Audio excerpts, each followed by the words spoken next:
Hello, everyone. Welcome back to Wondergoal, the soccer betting podcast from the Action Network. My name is Michael Lieboff. I'm back in the power chair of this podcast, although I considered staying away since Everton are 1-0-0 when I don't show up to work.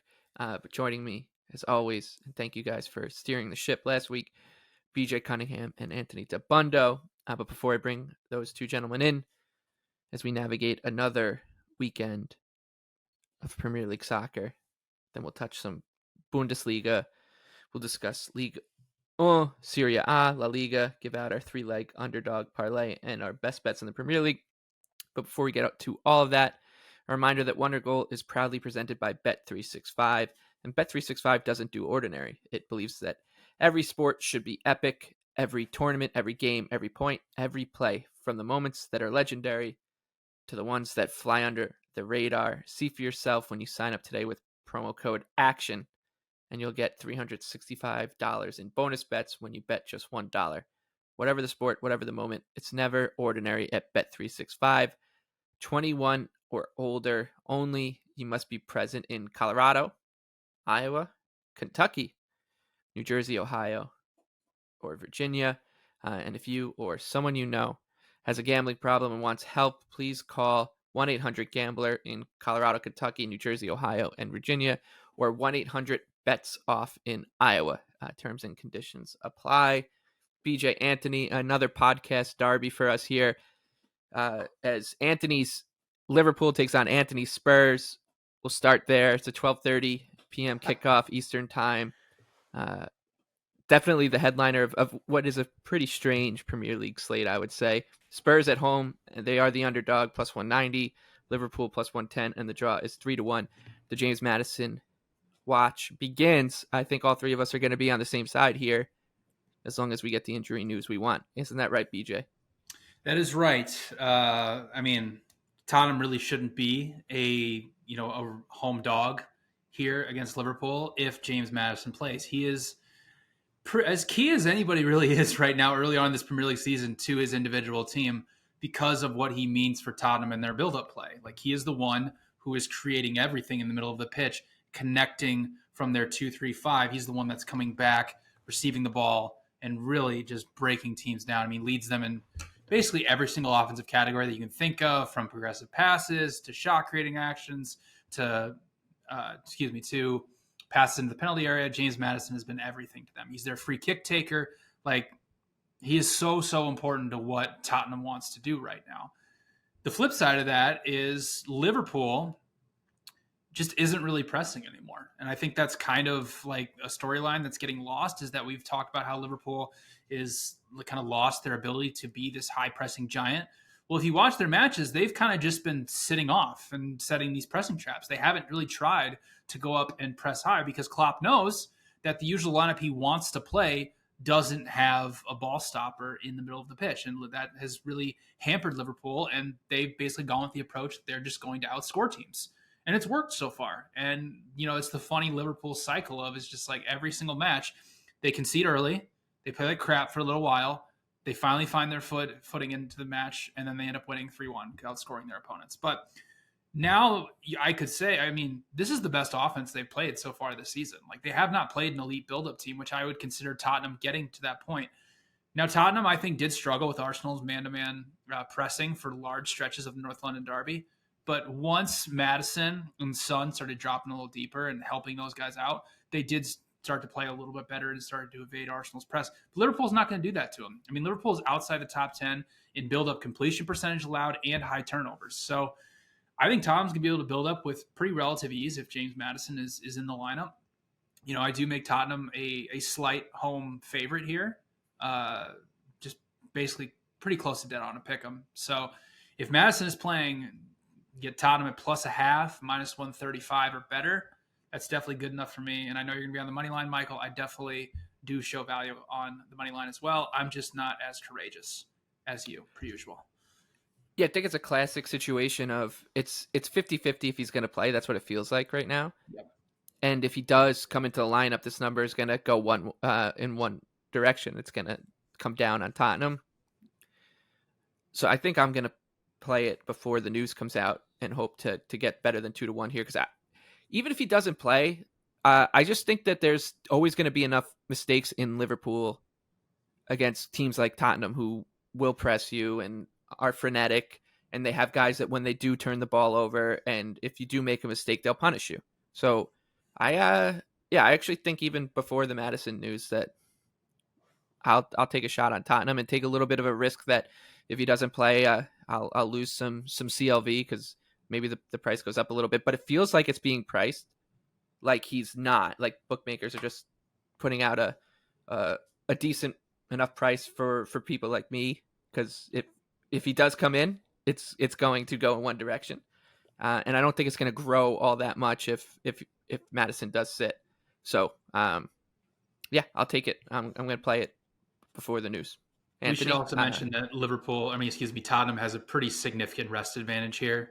They're out of the EFL Cup. They're not playing in Europe. So they basically had a full week of recuperation and rest for their entire team. Whereas Liverpool, this is what can be their fourth match in about 10 days. So we'll hear all about it.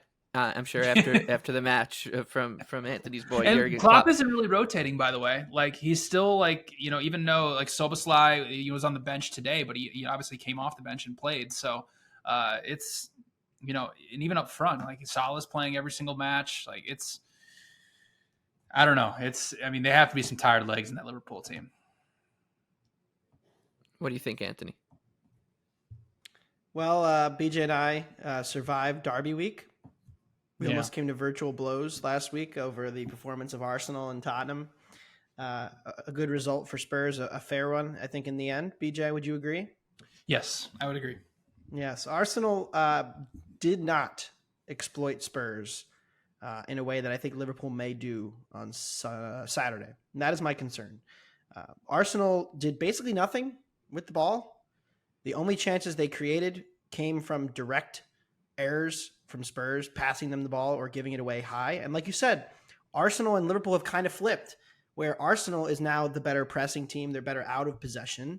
And Liverpool is better with the ball, better attacking in transition. So, this Arsenal team, when Spurs were defending, they were fine. At no point did I feel frightened by Arsenal's attack. It was only when Udogie passed it right to Nketiah or Jesus got the high press turnover in the penalty area. I don't think you're going to see as much of that from Liverpool because, like you said, they're not pressing as much. They're not creating as many high turnovers. But I think Spurs will just kind of give you those opportunities in transition.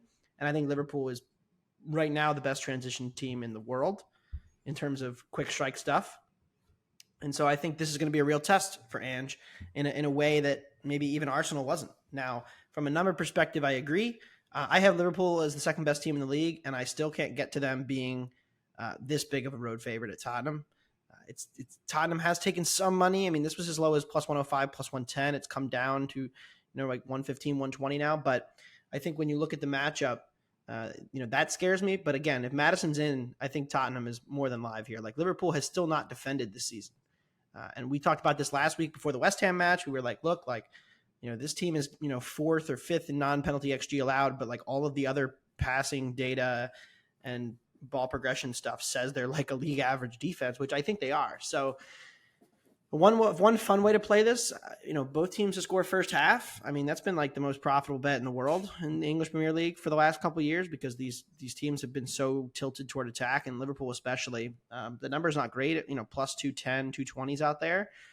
But I don't hate that. I probably will end up sprinkling that because I do think Spurs will find holes in this Liverpool defense. And I think Liverpool will exploit Spurs in their own defense. So in transition. So from a matchup perspective, I do expect a lot of chances.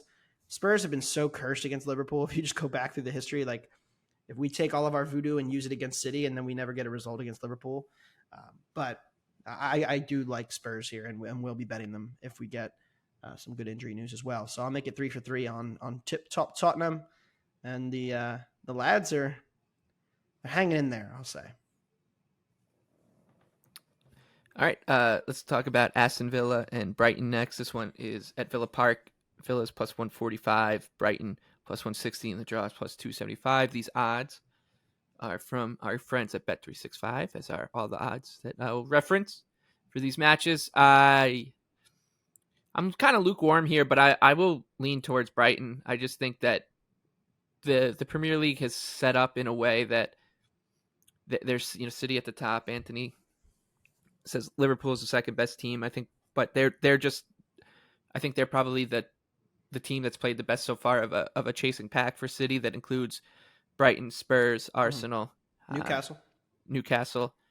And then there's like the Chelsea kind of Man United tier, and then now there's Aston Villa. So I just think that, and it's not breaking news, but Brighton's just a class above Villa, and I think that this price looks decent enough to have a shot here on a Villa team that, I mean, they've been good, like they've been solid, and they're kind of just continuing to do they're continuing to kind of the trend of how they finished the season under Unai Emery. I think all of us agree that this is a good manager, but when they're playing such high event soccer, 22 goals total in 6 games, and the XG kind of bears that out. That's a dangerous game to play against Brighton. So I'll likely be on the Seagulls here, BJ.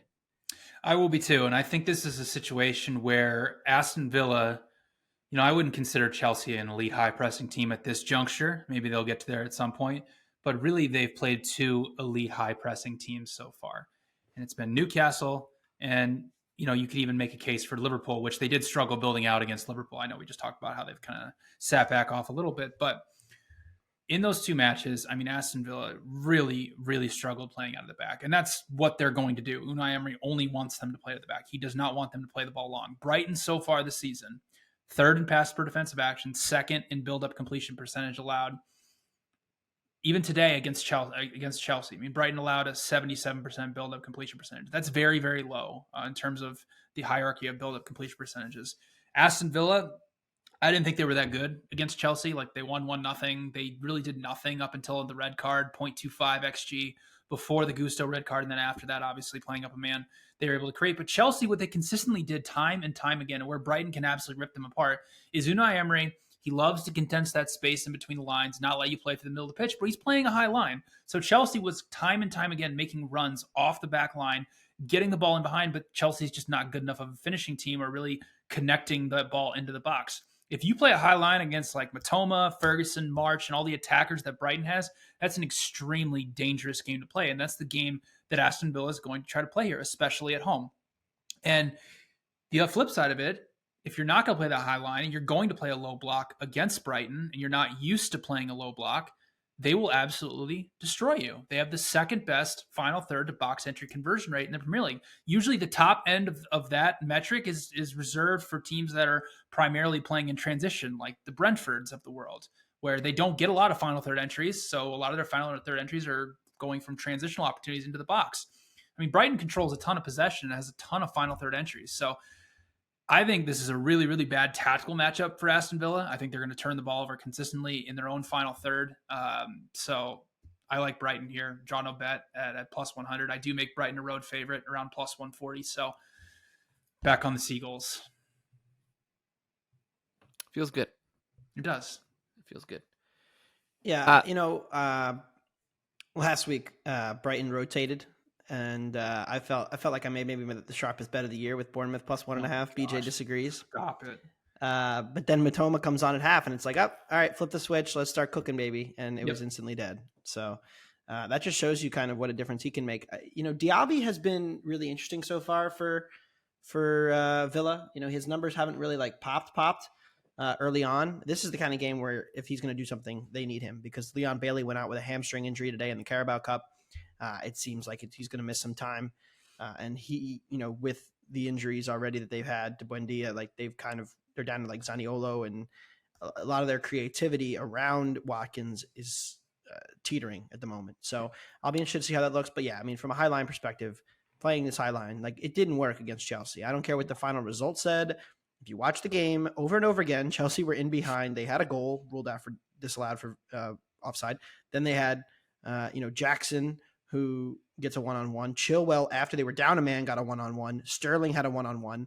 Martinez made some great saves and whatnot, and some bad misses, and that's Chelsea for you. But it's a dangerous way of playing, and it's very due to get exposed here. And Newcastle's already done it. Liverpool's done it. Brighton's the kind of team that I think could also do that. All right, let's talk Bournemouth and Arsenal now. Bournemouth plus 425 at home. Arsenal traveling as a minus 200 favorite. The draw is plus 350. Anthony, I think my question with Arsenal, and we talk about teams a lot on the show that just don't profile well as favorites. And I know Arsenal was elite last year and did a great job beating up on the lower, like the dregs of the Premier League. But I feel like we're getting to a point where I would start getting a little nervous about this team getting separation. Perhaps Bournemouth isn't the spot, but like you said, like they just kind of don't look like they put the fear of God in anybody anymore on the attack. BJ, what do you think? I think, well, specifically for this match, there's a lot of injuries that we got to talk about. So right. that's the problem here. But Tyler Adams too, by the way. I mean, it's what Arteta's been trying to accomplish, right? It's game control. Like that's what he wants. He wants to be able to control matches, not allow teams to beat them in transitional opportunities. Obviously, they gave the one goal against Spurs on a Jorginho mistake, but for large stretches, Arsenal has been able to control matches. Now, the striking partnership, or whatever you want to call it, Gabby Jesus or Nketiah, hasn't been going well to begin the season. They just haven't been finishing that well, and teams have been sitting in deeper against them. When last season they weren't. When they weren't as scared of Arsenal, now they are. So I think what you'll see is that over time, Arsenal will get better at breaking down low blocks, but right now they are kind of struggling in doing that. But Bournemouth's not going to do that in this match. They're going to try to press Arsenal high, and I think that's a very dangerous game to play. Now, looking at the injury part right now, Saka and Rice are both questionable. Trossard is questionable as well. Martinelli is probably out, and Partey is still out as well. So Arsenal will have their usual back four, which has been really, really key to them in not conceding a lot of these chances. But now we're getting pretty thin in the midfield, where you are going to have to play Jorginho alongside Fabio Vieira, or would it be Kai Havertz? And then on the wings, it's probably going to be Reece Nelson now, because Trossard and Martinelli are hurt. And then who do you play on the right as well? Like, it's a very weird, disjointed situation. And then obviously Arsenal has to play in the Champions League this upcoming week. So if there's ever a spot, this would be the Bournemouth spot. But I like Iraola. Yeah. But what we've seen time and time again so far this season is playing these elite build-up teams. They've kind of gotten ripped apart. So it's great to high press, and it's great to play this fun, energetic new style that, gives the fans life and everything. But if you can't be effective with it, like, you're going to consistently concede and give up big chances. So that's the concern here for Bournemouth. So I am passing. I don't really want to bet against my team, but if there was a play on this, before all the injuries, I did project Arsenal right at around minus 190. So, with all the injuries, I guess you can make a case for Bournemouth +1, but I don't think I can do it yet with Bournemouth. Yeah, it's a good spot situationally, bad spot tactically, like matchup wise, I would say. That's the thing, yeah. Which is a little scary. Like, Bournemouth can be really good when they play Burnley. Like, that's the team that they need to play where this can be really effective against, but not. They're going to be really good when they play a below average team for the first time all season. They still haven't done that yet. That's they've run the Palace of last year gauntlet here. They've played West Ham, Liverpool, Spurs, Brentford, Chelsea, Brighton, Arsenal. They have 2 wins this year in the Cup. They haven't won a match in the league yet. But they are getting healthy at the right time. I think that's the big key here. Like, Adams is going to be making a return. I don't think for this match, it looks like. But Tyler Adams could be the biggest key to them, getting more ball winning in the midfield and kind of not getting exposed as much in those transitionary moments. So, keep an eye on Adams. If this gets to 1.25, I'm going to take it. At 1, it's just not quite good enough for me. I have, we just had a similar situation, right? I bet Everton +1 against Arsenal. I have Everton rated better than Bournemouth, so I can't really get to Bournemouth +1 here, but I downgraded Arsenal in the derby. Like, I think you had to, given how that game played out. I didn't think they were particularly good in the derby, and you can just pull out the numbers here, right? So last season, Arsenal finished third in expected goals per 90, second in big scoring chances, first in box entries, fifth in shots. Very good attacking numbers. They finished above their XG, which is what kept them in the title race. This season, 11th in non-penalty XG, and they still have not played what I would consider to be an elite defensive team, because they played United and Spurs, their two big matches, who I think are flawed defensively. So, and they're 7th in shots and 6th in big scoring chances. They just haven't been a top 5 attack. So until I see more of that, Trossard out, Martinelli out, I'm imagining here. Yeah. So is it going to be Nketiah as a winger with Jesus, like the same, front three? You mentioned Saka. You'll probably see Emile Smith-Rowe make his probably his first Premier League start in a long time, would be my guess. And Reece Nelson will probably get a start as well. So it's it's a very barren Arsenal team right now. I would assume that Arteta is going to favor the Champions League over this match, but I don't know. We'll see. Yeah. Bournemouth is getting more and more tempting. We'll see. One number that is not tempting on Saturday is Everton minus 167. I don't know. High-flying Everton. Minus 167 is a little much, Anthony. It touched minus 175. I know that they're hosting Luton Town, and I know that I love Everton, at Goodison Park, they're the best team in the world. But considering that 2 weeks ago this team was a mess, they were a mess. They were a mess if you just pull up the scores and said, how did Everton do? And watch the games. Like, you watch the games and you're like, okay, you just can't. You're not good enough to have. But they didn't have the good players then. Now they have the good players playing for now. Yeah. They've got one. So long as Danjuma, Beto, DCL, and Harrison are healthy, Everton is an average team in the Premier League, maybe slightly below. Well, and Harrison, he played today. I'm not. I thought he played well. I'm not saying against that. I'm not. They've been much better. They're in the black in terms of expected goal differential. We know that they've been better than their actual numbers, but if you watch the games, it's eye test stuff, but if you watch the games, they just would have 6 or 7 breakdowns a game, and you're just not good enough to do that. Yeah, that's fair. So that's what makes them scary, even against Luton Town, who's 5-1 on the money line, and the draw is plus 280. A good performance from Everton today in the cup. The thing that really worries me, though, they might be the thinnest squad in the entire league, and they didn't really rotate in the midweek. I think the thinnest squad that is the team they just played, Brentford, who is now starting to deal with a lot of injuries and don't really have the personnel in terms of who they've been playing there to make up for it. Rico Henry, very underrated loss. So nonetheless, Everton's up there, right? And it's a little scary when you start putting who do they have in midfield if Onana and Gay go down? Who's going to be in the middle of the pitch? Not Alex Iwobi. No. He's at Fulham. Yeah, I know. It would be they would just play James Gardner in that role with Doucouré and or move Danjuma over it. Luckily, we don't have to worry about that yet. I think the way that you two are looking at this match is probably the right way to do it. I think it's a decent live betting match as well. But you're expecting some chaos, Anthony. Well, since we're on the topic, who do you think's created more expected goals this year, Everton or Arsenal? Everton, shut up. Think about that in the context of what we watched. And they both have played bad schedules too. Everton hasn't run a gauntlet either. That's the other concerning thing here.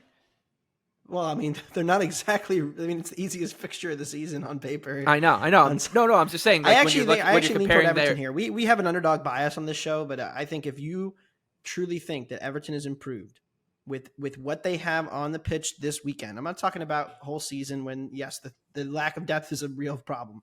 But in this match, when everybody's healthy right now, and knock on wood, DCL pick up a knock in training tomorrow. But do they need him though?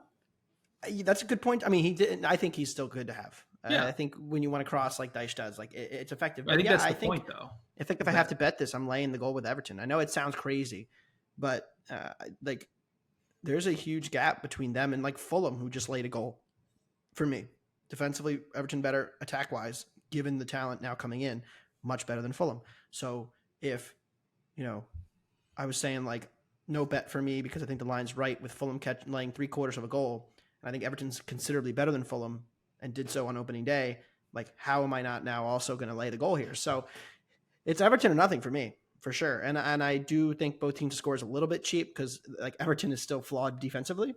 But like the style they're playing should leave them open. But again, like Luton Town away from home trying to score a goal, it's a scary proposition given their results thus far. They played well against Wolves, but again at home. And, I think we're starting to see the problems that Wolves have come to the forefront after a hot couple of games in attack. But yeah, I mean, it's a good Everton team right now. Enjoy it, Michael. Yeah, they're in great form. Just great form. One match winning streak in the Premier League, 2 match overall. Win at Villa. I got my revenge for that Everton bet we all made 2 weeks ago. We all lost badly. I got my revenge today. So they that was their first win against Aston Villa since 2016. Oh God, I remember, man. When what was the American goalie's name? Brad Guzan, I believe. Yep. Feel like was in goal for Villa the last time. I actually think he's still in the MLS. I think he's playing for Atlanta, right? He's still a goalie. God. I think I saw something the other day, like, because, Messi played Atlanta, and somebody, like, quotes me, like, did I just see Brad Guzan in a soccer match in 2023? It's the best. BJ, anything for you here? The Hatters. Yeah, both teams scored for me, -105. It's really cheap. I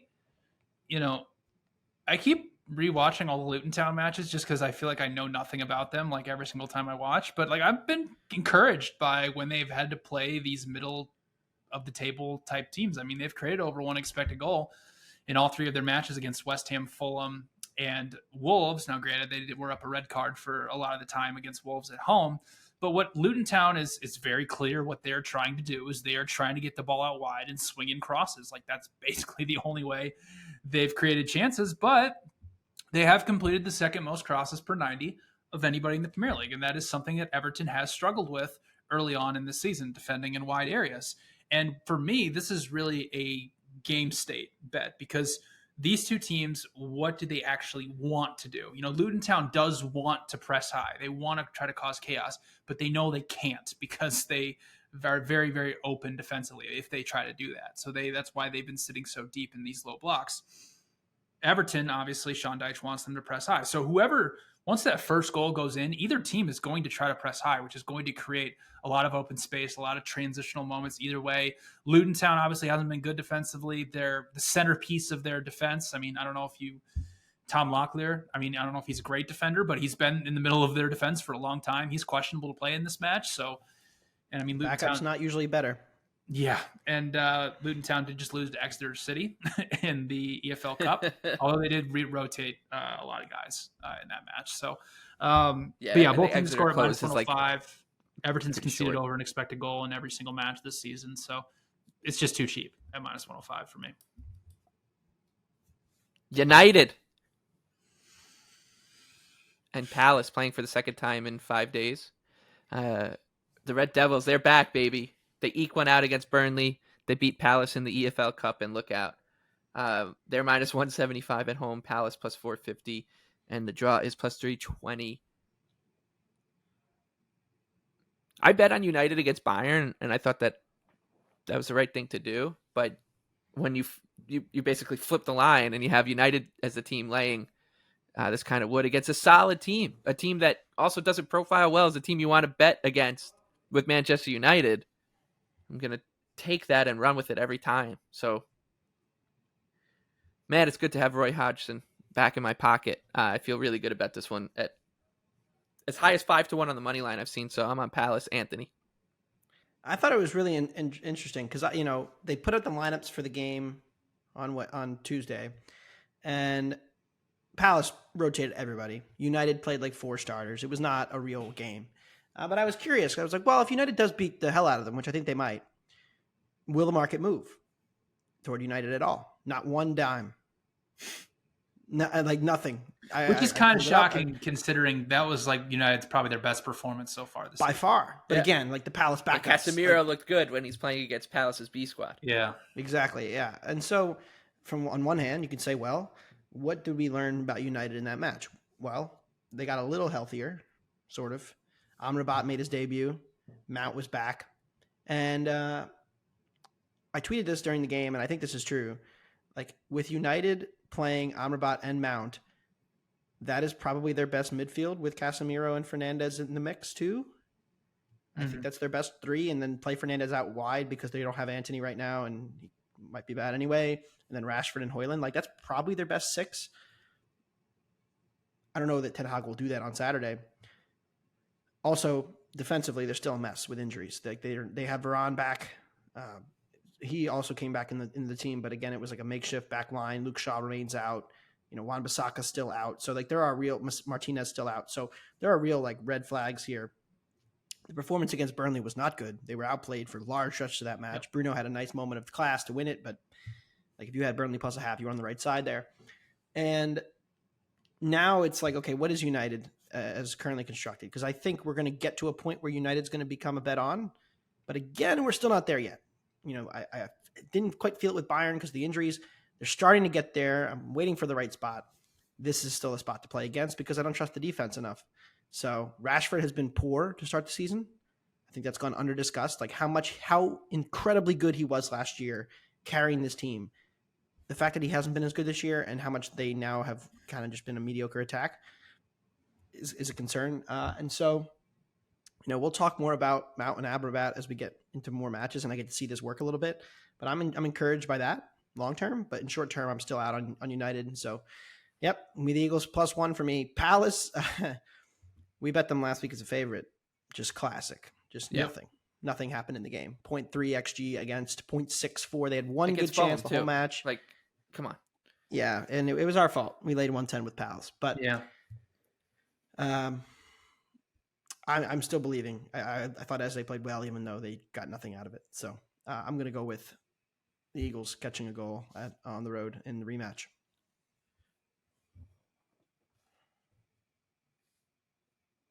BJ, 3 for 3 here? No, I'm passing. The Palace performance last week, no Edouard for them in this one, makes it a little bit troublesome for me of how they're going to break down United. And I think Amrabat coming into the lineup really is a game changer for United, not just because he's a good ball stopper in the middle of the pitch, because he has a lot of versatility where he can play anywhere on the pitch. So for me, it's a pass. I have United at -148 here, so not much of a projection edge for me. So, I mean, if we get to Palace, we're not going to get there, but if we can get to Palace +1.5, then we'll start having a conversation. But we're not going to get there. The United, the best we've seen of United in the last 4 years was when Paul Pogba was fit and good in the midfield. And Paul Pogba had elite passing range and elite dribbling ability. If you combine Amrabat, elite passing range, and Mason Mount, very good dribbler, you kind of have one Pogba in two players. And I think that is what they've missed and do not have and have not had. Fernandes is a different kind of player. So I think that's the missing link. And, does it work? We're going to find out. So I'm intrigued. Newcastle's still scoring. So yeah. Oh my God. Oh man. Was that your worst bet of the season, Anthony? It has to be, right? Yep. I think I got CLV. So that's I true. got to crash that in with the merchant. That's all that I woke up, I watched all 4 matches. Scores. I was driving to meet friends for football, and so I was like, okay, I'm going to miss Newcastle Sheffield. No big deal. Probably nothing will happen. 20 minutes in, I checked the score 0-0. I'm like, oh yeah, great call by me. Under 3, closed under 2.5. Great job. Checked my phone again when I got to the bar. 3-0. So it was halftime. So that was rough. But I mean, they're still good. I didn't think they had that in them. I have to apologize. I wasn't familiar with their game with that showing. Well, but, you're somebody who loves schedule adjusted XG from a certain individual. They were second in the schedule adjusted XG. I should have known. You should have read that. Well, I did say like, hey, we got to be a little less harsh on Newcastle because look who they played. you're going to be fine. I didn't think fine would mean score 8. I thought it would mean concede 0. So I got that part right. No, that's but the 8 was this is always a great advertisement for both teams to score no. Great advertisement. Honestly, and I have one bet in this week. I don't know if you saw my bet today that I put in, BJ, but I did bet it in a match this weekend that we're going to talk about. Okay. It's not this one though, so I'm passing. Oh, I'm intrigued. Newcastle's the biggest favorite on the three-way line of the weekend, -334, hosting Burnley, who are 9-1 on the money line, and the draw is 4-1. Whatever what the analysis here is here, like miles between these two teams. But I will say that Burnley was fine against United. Yep. Like at times. It's totally fine. That was probably their best game of the season, outside of the 15-minute stretch where they almost scored against City after going down 1-0 in the season opener, which feels like it was 2 years ago. Anyways, I got nothing here. BJ, you're gonna. I mean, honestly, I think Burnley's best stretch of the season was they were already down 2 goals to Aston Villa at home. They had like a really like good 25-30 minute surge, and then of course they conceded again and it was like over, and that was it.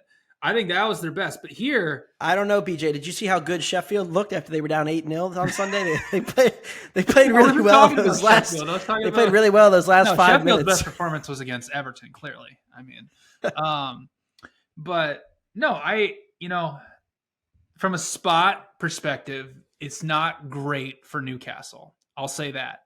You got, as Anthony coined it, El Gassico coming up in the Champions League against PSG this week after you come off that 8-0 drubbing after you just beat City 1-0 in the EPL Cup. Now you have this kind of sandwich match against Burnley, but it's a really, really good tactical match for Newcastle because Burnley, it's very clear, and the announcers were saying it against United, it's like, okay, they're still going to try to build out of the back. It really hasn't worked, but they're just going to continue to do it because they feel like this is the way they should play. And it's just really not working against teams that can actually press you high. United, even though they're not a good pressing team, even though they sat off quite a bit in that match, they still forced 14 high turnovers. Burnley cannot build out of the back against these teams that can actually press. And what do we know about Newcastle? They're like one of the best pressing teams on the entire planet. And what's really big for them as well is Joe Linton's been injured for a stretch this season. He came back and was in the lineup against City today. He's probably their best pressing forward that they have. And he's so good at setting those traps and really winning the ball off of people. So if Burnley's going to try to play it at the back, especially on the road at St. James Park, I mean, this thing could get out of hand very quickly. And Newcastle, I mean, Sheffield United was the first team that I think we would consider a bottom half of the table side they've played yet this season. And if, obviously they ripped them apart, but going back to the start of last season, Newcastle against bottom half of the table teams has a plus 1.22 expected goal differential per 90. They absolutely beat up on the dregs of the Premier League. So this is another situation, especially being at home. I know the spot isn't good, and I'm not going to lay them here. I'm going to parlay them with the other big favorite on the board here, who also is in not a great position. I'm gonna parlay. We'll talk about City next. Let's talk about it right now. Let's talk about City real quick. right now. El Gassico, I did not coin that. That's Eli Courtney, friend of the pod, texted me that in our soccer chat. I got to give him credit. I know he's a listener. He texted that as soon as they announced the Champions League groups. Newcastle, PSG. We're going to talk about that on Monday's episode because they're going to play in the Champions League. El Gassico. Mm-hmm. That's a good one. Wolves and City now, PJ. Wolves are 7-1 at home. City -300. The draw is plus 450. I feel like you've been high on Wolves, so I'm a little. I mean, Gary O'Neill's your guy. Gary O'Neill is your guy. Well, it's perspective, right? From where Wolves was to where they are now. Gary O'Neill has actually instilled life into the squad and belief and everything when they were kind of coming into the season. I mean, we were already booking their trip to the championship for next season, and now, I mean, they've been better offensively, but Wolves is still trying to build out of the back. They're still trying to do that kind of style, and against City, that's not really going to work. And honestly, I think the price on City, with it being such a terrible spot for them, this sandwich match after losing to Newcastle in the EFL Cup and then having a trip to RB Leipzig in the Champions League, which we'll obviously talk about. That'll be a nice, that'll be a fun one to lose this week. But anyway, City is obviously going through a lot of injuries right now. And, Rodri is going to miss this match due to suspension. And he's obviously huge to their team. But what City did this summer by bringing in guys like Doku, Nunes, and Kovacic gives them that depth that a loss of Rodri, especially against a team like Wolves. Now, when they play Arsenal, it'll be a much different story. But that loss really isn't as big. And, they rested Haaland against Newcastle in the EFL Cup. So, especially losing that match against Newcastle, I think you'll see a little bit of a hungrier Man City team. Like if they went to St. James Park and just kind of routed them, I think it's kind of just been like status quo. But like City just like outside of obviously today, they just like keep on winning against the dregs of the Premier League. And this is another situation where I don't think Wolves is going to be able to really play out of the back, and Wolves isn't very good sitting in a defensive block. So, and you kind of saw that against Liverpool where they were good for like 30, 40-minute stretch to start. And then when a couple mistakes happen, really elite teams can rip you apart. So Liverpool woke up. Newcastle City parlay. Liverpool played like dog. Minus 125. What's that? Liverpool played like shit for like 40 minutes, and then they started playing better. That's what I just said. Like they played good. Like Wolves played good for a 40-minute stretch, and then no, I don't even think they played that good. I just think Liverpool played bad. That's the thing. They had some good transitional opportunities, Anthony.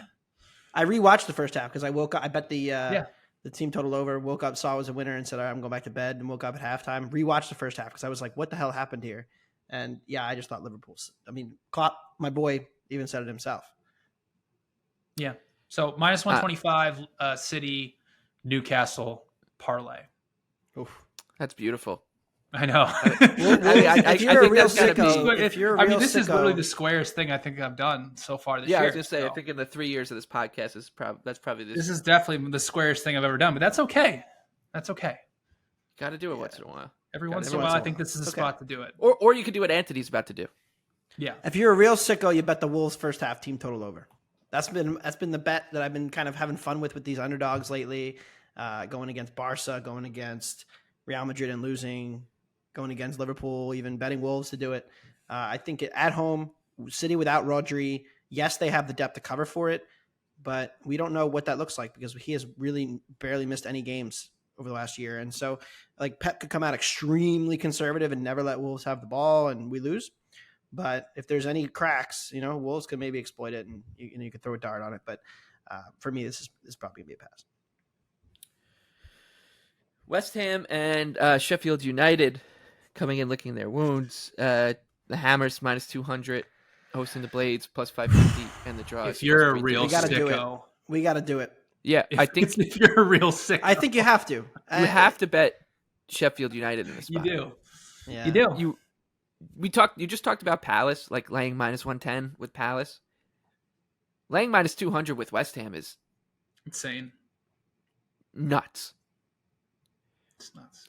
They're a team that could just show up and not look like they're going to score for 6 hours at times. And then, of course, there can be a team that will pull one over on City or Liverpool or Spurs or someone like that. But they're a David Moyes team. You just don't want to bet a David Moyes team. I don't care if they're playing Scunthorpe. Like, minus 200 is... They won 1-0 today against Lincoln City in EFL Cup, right? Like, yeah. That you just can't trust them to get the separation needed against another Premier League team. I'm going to be on the Sheffield United money line. It's just going to be an absolute trash bet, but... Yeah, I think I'm going to take the Blades here. I know I sort of bet on their defense last week and got embarrassed.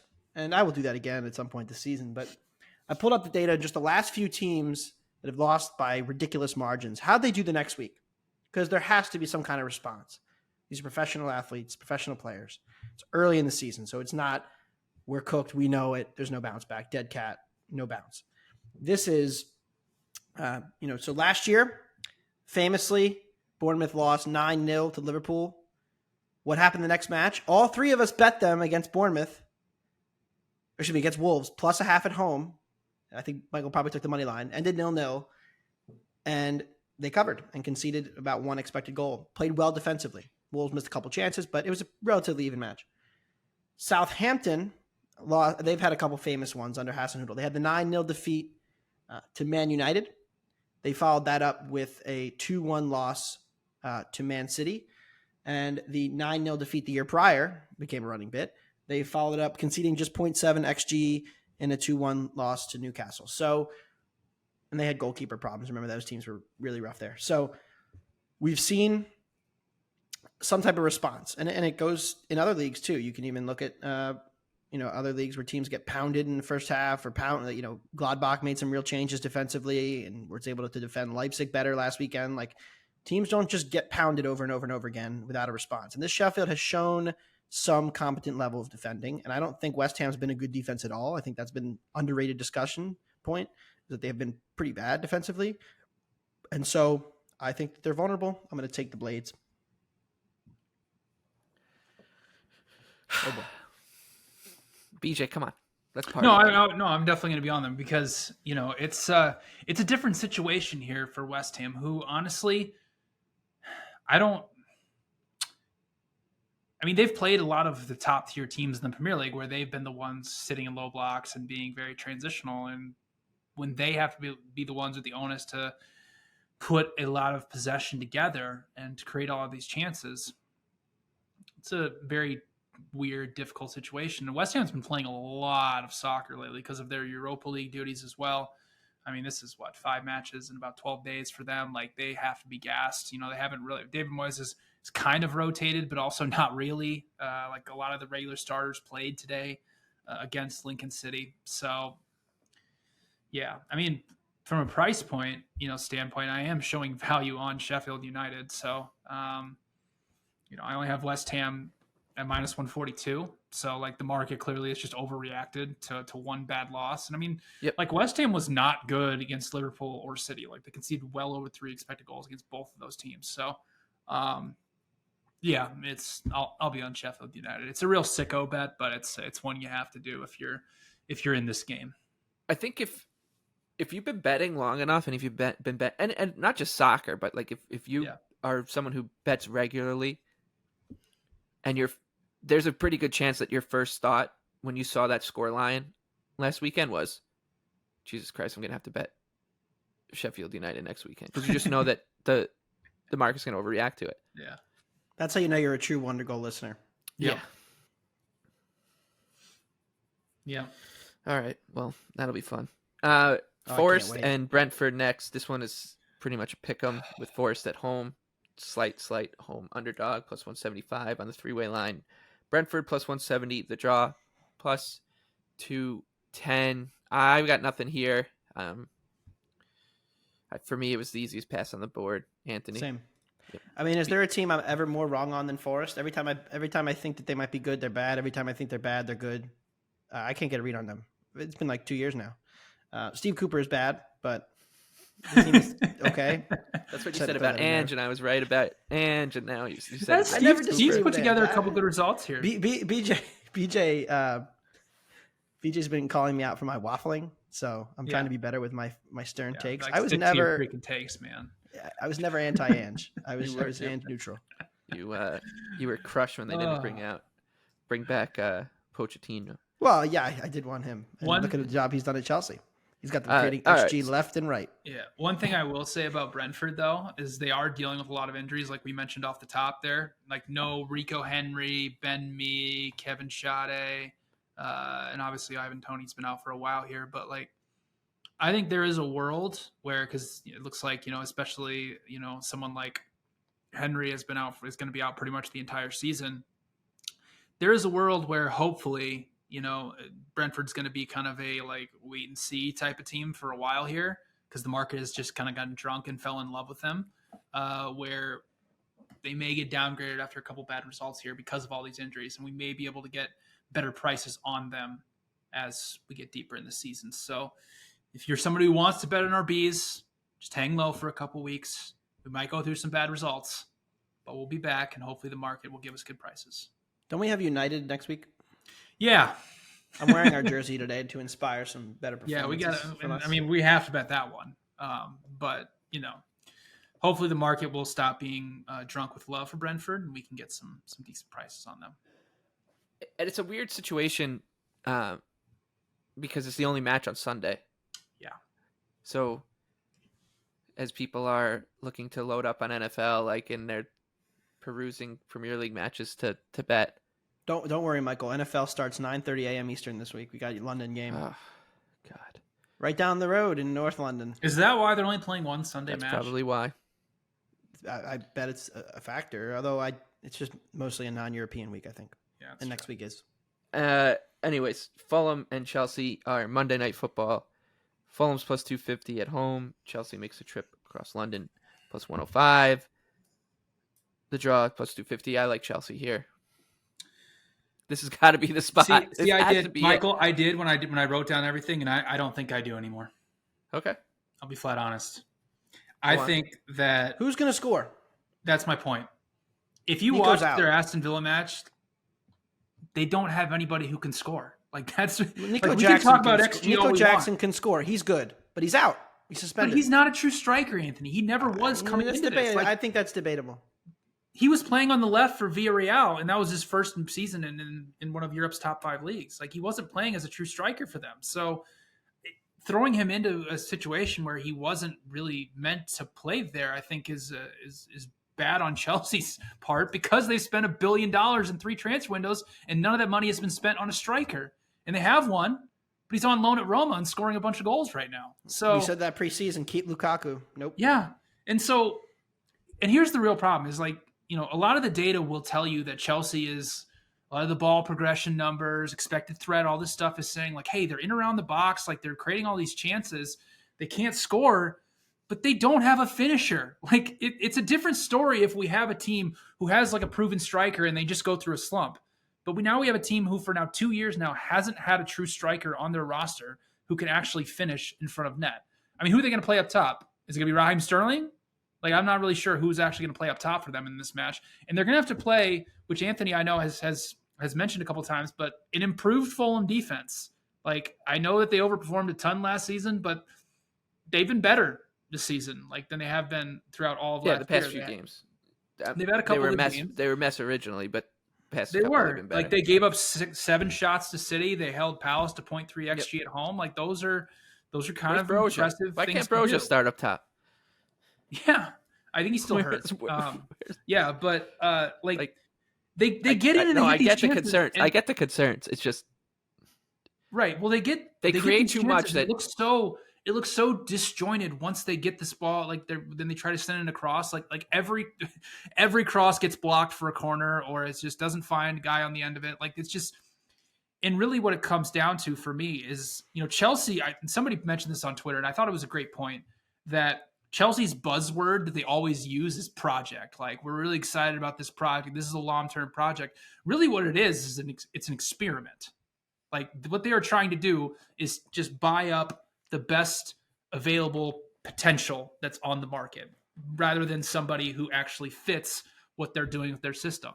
Like, Enzo Fernandez is playing as a 10 right now. He's not a 10. He's a 6 or an 8. And I don't know. He got a shot on from me the other day that cool. says he's a 10. That's awesome. He's not Odegaard. He's not James Maddison. Like that's not his role.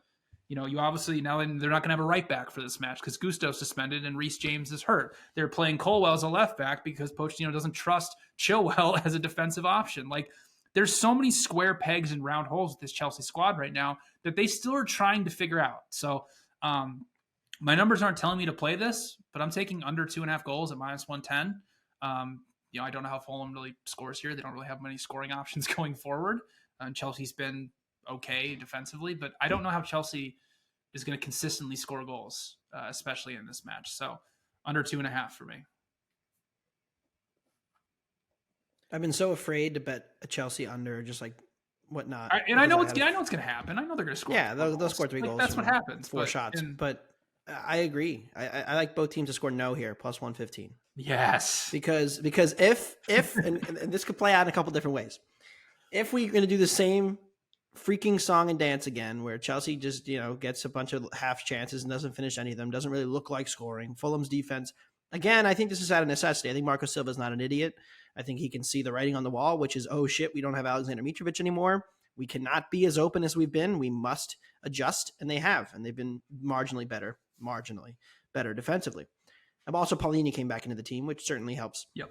Post not leaving to Bayern. So trending up Fulham defense, trending up Chelsea defense, which, if we were going to pull up our handy dandy chart, Chelsea is the third best defense by expected goals allowed in the schedule adjusted numbers. So a very good defensive side who conceded next to nothing against Villa. Really, there was a weird goal, but nothing came of it.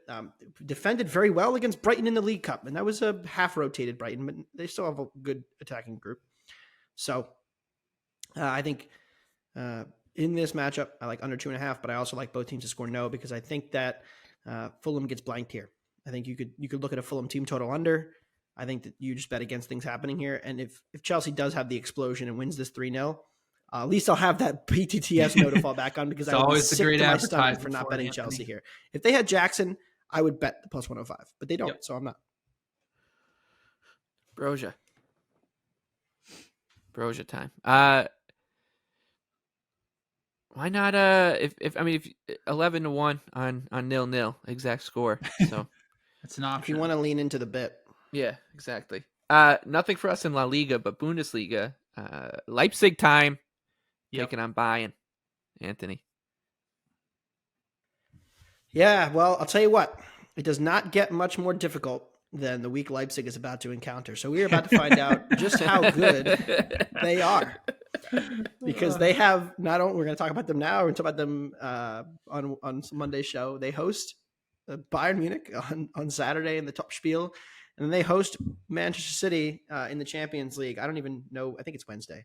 So it's going to be fun, huh? Little rolling parlay. Rolling parlay, money line parlay. Open it up, close it. You can bet them now if you want. What is the money line parlay Leipzig to beat both teams? They got to be. Keep talking. I'll figure it out. They got to be at least 20-1. Keep talking. I'll figure it out while you're talking. We'll have a discussion about that. So look, I just think the market's a little short on Leipzig in both matches, and so I have bet them in both matches against Bayern Munich and against City. And do I have an underdog bias? Of course, but look, Leipzig's numbers are a little bit depressed in terms of just like raw XG data early season. If you pull up the table and you look at it, you're like, okay, yeah, Bayern's number 1. Leverkusen with Boniface is number 2. Dortmund is number 3. Leipzig is down there at like 5th, 6th, but they've had multiple games where they've gone up a shit ton of goals and then kind of just sat off. Augsburg, Stuttgart, there's a couple games where that's happened. So I still think this is a very good team. They showed that. And their attacking versatility is the key here against Bayern. They can attack Bayern in multiple different ways, which I think is the big key here. Bayern has tried to fix their build-up problems by getting Leimer in the midfield. He's a good ball winner, but they're not something is still wrong in Bayern's build-up. They out-talent so many different teams, it doesn't matter.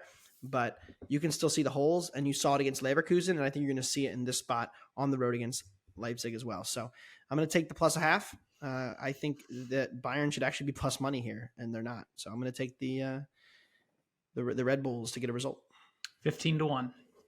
15-1, yeah. Yeah, I think it's fun. That is so short. Holy cow! I know, but it's still. I mean, it's still like I tried. You know what? I tried at one book to parlay it, and they said I couldn't use those two selections together, which I thought was weird. But then I went to the great Bet365. They are correlated in theory. Yeah, and I went to Bet365, and they allow it. So there you go. It's fun. Yeah, it is. I mean, it'll, if it wins on Saturday, then it's just like, oh, buddy, here we go.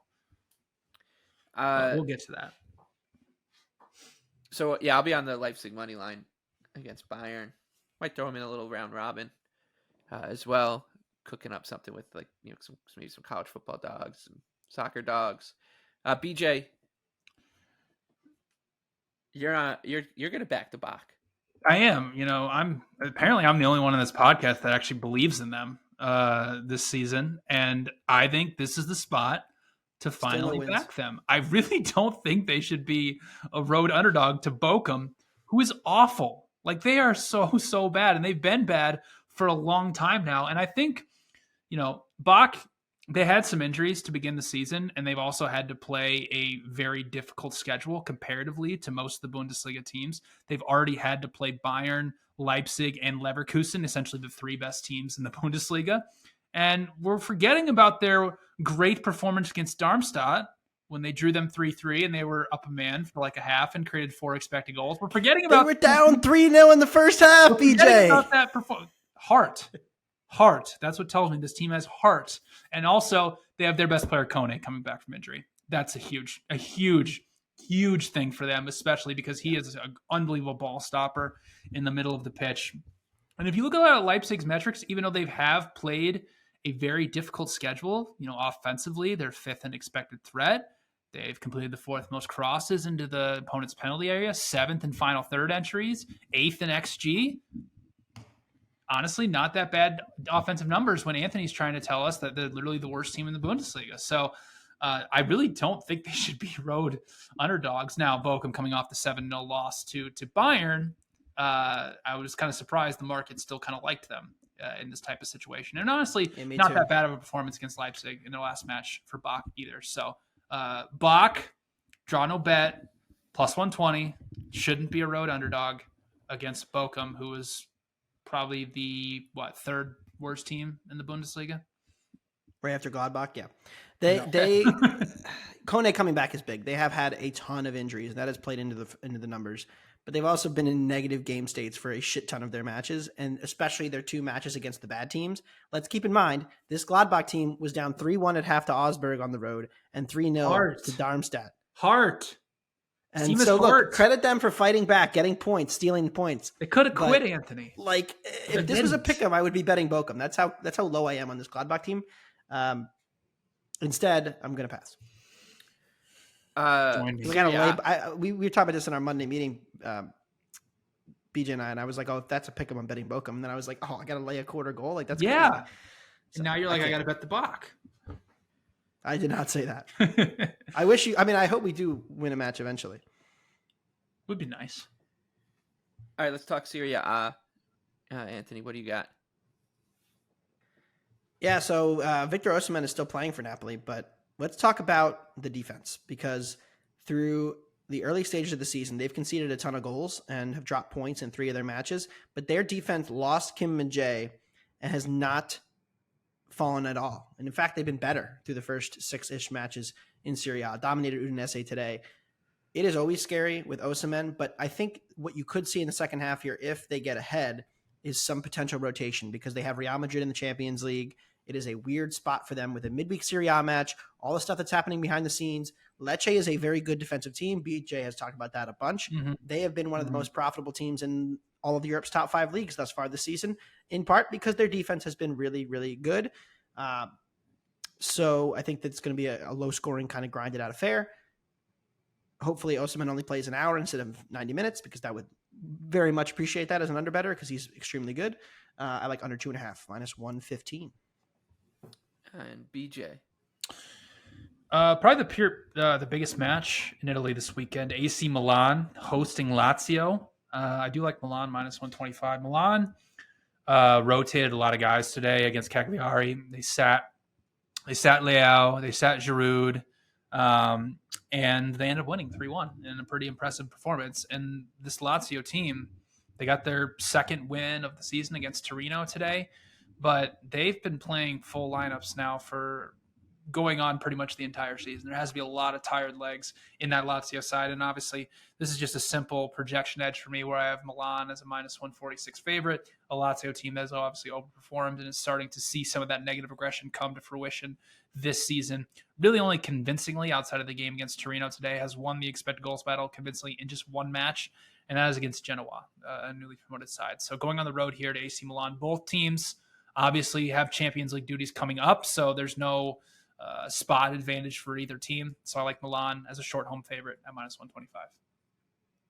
And you're the only one with something in Ligue before we get to our underdogs. Well, we should give Nice a round of applause for that win for Anthony as an underdog on Friday. Balogun missing 2 penalties against. Beautiful. That's how I drew it up. But no, Nice minus 135 against a team that I've been very, very wrong about. If you listen to our preview pod, I said I like Brest at about plus 135 range to be relegated, and they're at the top of the table in Ligue 1. I don't think I could have been more wrong about a team. And honestly, a lot of their underlying metrics are kind of impressive, but when they've had to play Marseille, when they've had to play PSG, they've struggled. And this Nice team, since I've mentioned it, but basically since we came back from the World Cup last year, they have the second best expected goal differential in France of anybody. This is a really, really good squad, a very solid defensive team, and minus 135 for me is a tad cheap going up against a team that was a relegation fodder team last year. Maybe they've turned a corner.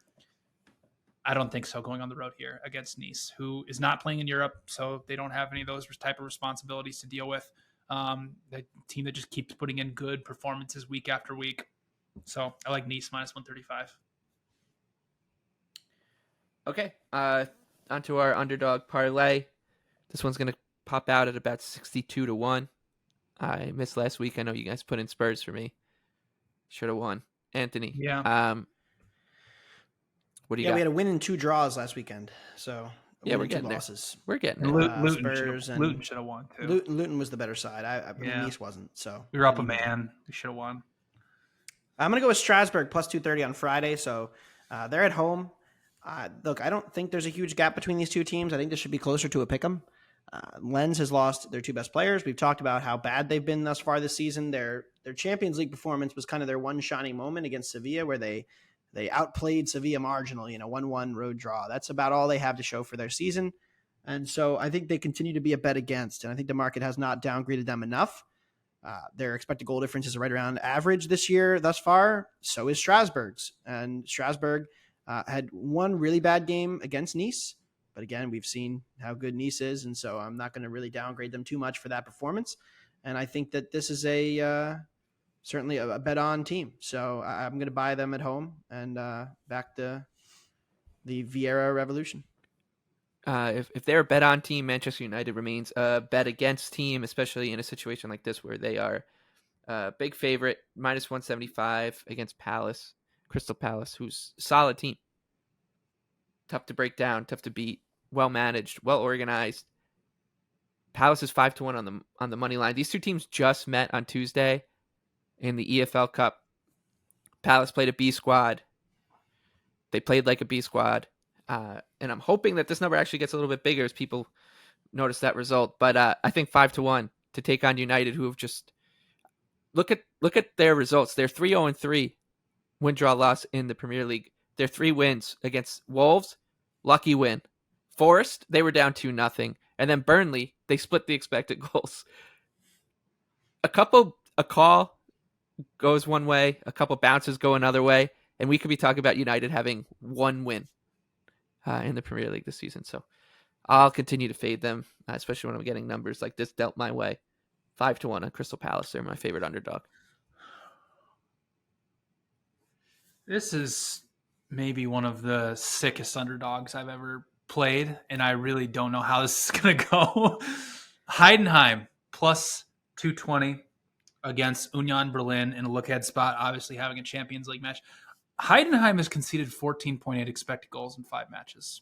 They are horrific defensively. So bad. But what I will say, if you look at their statistical profile, they can't stop anybody going through the middle of the pitch. But that's not where Union Berlin does their attacks. They like to play out wide. Heidenheim has conceded the 3rd fewest crosses of anybody in the Bundesliga. But guess what? They also are creating chances offensively. Almost 9 expected goals in those 5 matches. They're a team that wants to press high, try to disrupt build-up play, and have just gotten ripped apart. But they've been decent in defending set pieces, decent defending crosses. So going against the Union Berlin team, that's basically how they create all of their chances, especially in a look-ahead spot. And Heidenheim's at home here. I think there's a decent chance they pull off an upset. I mean, you want to talk about variance? I mean, this is about as high variance as it gets between these two sides. So let's hope the home dog can come out at plus 220. But, I mean, this Heidenheim team, they are, maybe one of the worst defensive teams I've ever seen come up to the Bundesliga, even worse than that Greuther Fürth team like 2 years back. So, yeah, Heidenheim. What a team that was. I know. Heidenheim plus 220. 62-1. Heidenheim, Palace, and Strasbourg. Like I said, we're warming up towards one, so hop in while the getting's good. On to our favorite bets for match week 7 in the Premier League coming your way Saturday and Sunday. Anthony, who you got? I made a late change. I'm going with Sheffield United +1 against West Ham. The more and more I thought about this game, the more and more I just cannot wait to bet this team. And so, anytime a team loses 8-0 at home, I might add, and then has to go on the road, you got to back them. But really, this is about West Ham and them being overrated and getting to play all of these teams that are really good early in the season and getting some really good results out of it. That's what Moyes excels in, the defending deep. But very quietly, their defensive numbers are worse, and they won't get as much space to attack into. Therefore, they're going to struggle against the more settled possession of Sheffield. Sheffield's going to give them. So give me the Blades on the road. Blades. Ultimate buyback spot. I was really hoping that I was having a tough time deciding between Palace and Sheffield United as my favorite underdog. So I was really hoping someone else would sprinkle them in there. But alas, we'll just have to use them as one of our best bets. I'll use Spurs, Anthony's second team, taking on his first team. That's Liverpool in the headliner for match week 7. Spurs is a home underdog in this spot. I think that's wrong, and I understand why it's being priced that way.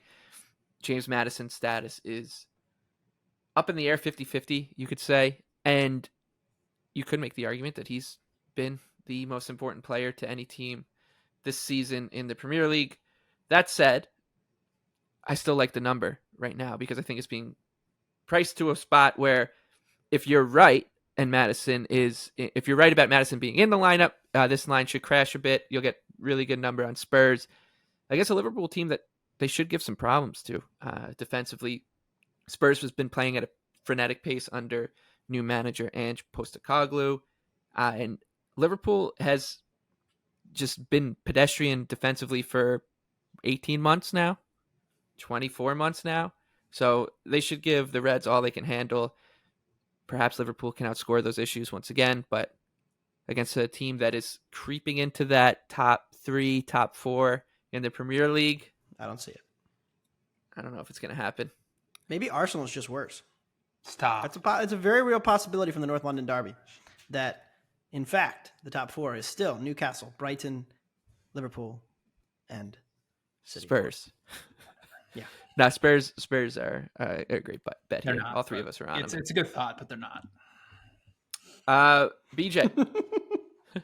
Brighton, draw no bet, even money against Aston Villa on the road. A really good tactical matchup here for Brighton, who is going to press Aston Villa high. And, well, Unai Emery only wants Aston Villa to play out of the back. And you've watched basically one match with Aston Villa, who's played an elite pressing team. In Newcastle, they got absolutely ripped apart. Brighton, third in passes per defensive action, second in opponent build-up completion percentage allowed. So they should be able to disrupt Aston Villa's build-up play, create a lot of high turnovers, which in turn creates chances. And Aston Villa, the way they play defensively with their high line, trying to compress the space in between their two defensive lines, Chelsea was able to make so many runs off the back line and create a lot of chances against them, although they don't have the finishers. Playing that high line against a Brighton offense that is second most, created the second most expected goals so far in the Premier League this season with guys like Matoma, March, Ferguson, all the plethora of attackers that they have being able to make those runs off the back line.